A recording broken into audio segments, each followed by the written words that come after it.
ഇതുവരെ കേട്ട അഴിമതി കഥകളെ എല്ലാം വെല്ലുന്ന ഞെട്ടിക്കുന്ന വിവരങ്ങളാണ് ശബരിമല സ്വർണ്ണക്കൊള്ളയിൽ ഇപ്പോൾ പുറത്തു വരുന്നത്.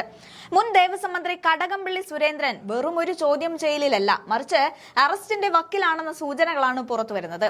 സ്വർണ്ണക്കൊള്ള കേസിലെ ഒന്നാം പ്രതി ഉണ്ണികൃഷ്ണൻ പോറ്റി മന്ത്രി കടകംപള്ളി സുരേന്ദ്രന് തിരുവനന്തപുരം കഴക്കൂട്ടത്ത് 4 വീടുകൾ നിർമ്മിച്ചു നൽകിയെന്ന അതീവ ഗുരുതരമായ ആരോപണമാണ് ഇപ്പോൾ ഹൈക്കോടതിയുടെ നിരീക്ഷണത്തിലുള്ള SIT അന്വേഷിക്കുന്നത്. ഭക്തരുടെ കണ്ണുനീര് വീണ മണ്ണിൽ കൊള്ള നടത്തിയവർക്ക് ഇനി രക്ഷയില്ല. കഴിഞ്ഞ ദിവസം പ്രത്യേക അന്വേഷണ സംഘത്തിന് മുന്നിൽ ഹാജരായ കടകംപള്ളി സുരേന്ദ്രൻ ശരിക്കും വിയർത്തു. 3.5 മണിക്കൂർ നീണ്ട ചോദ്യം ചെയ്യൽ, നിരത്തിയത് 100-ലധികം ചോദ്യങ്ങൾ. പോറ്റിയുമായുള്ള സാമ്പത്തിക ഇടപാടുകളെ കുറിച്ചും കഴക്കൂട്ടത്തെ 4 വീടുകളുടെ നിർമ്മാണത്തിന് പണം എവിടെ നിന്ന് വന്നു എന്നതിനെ കുറിച്ചും കൃത്യമായ മറുപടി നൽകാൻ മുൻ മന്ത്രിക്ക് കഴിഞ്ഞില്ല.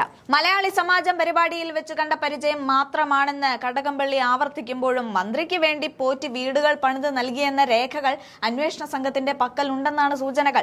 ശബരിമല ക്ഷേത്രത്തിലെ സ്വർണം പൂശുന്ന കരാർ മറയാക്കി നടന്നത് കോടികളുടെ കൊള്ളയാണ്.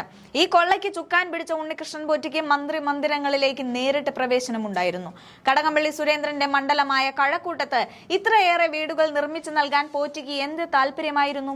ഈ വീടുകൾ പണിയാൻ ഉപയോഗിച്ചത് ശബരിമലയിൽ നിന്ന് കവർന്ന സ്വർണം വിറ്റ പണമാണോ?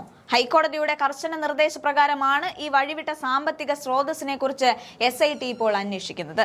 അതേസമയം അടൂർ പ്രകാശിനെ ചോദ്യം ചെയ്യാൻ വിളിപ്പിച്ച് ഈ കേസിനെ ഒരു രാഷ്ട്രീയ തുലനം ചെയ്യാൻ പിണറായി വിജയൻ ശ്രമിച്ചെങ്കിലും അത് പാളിപ്പോയിരിക്കുന്നു.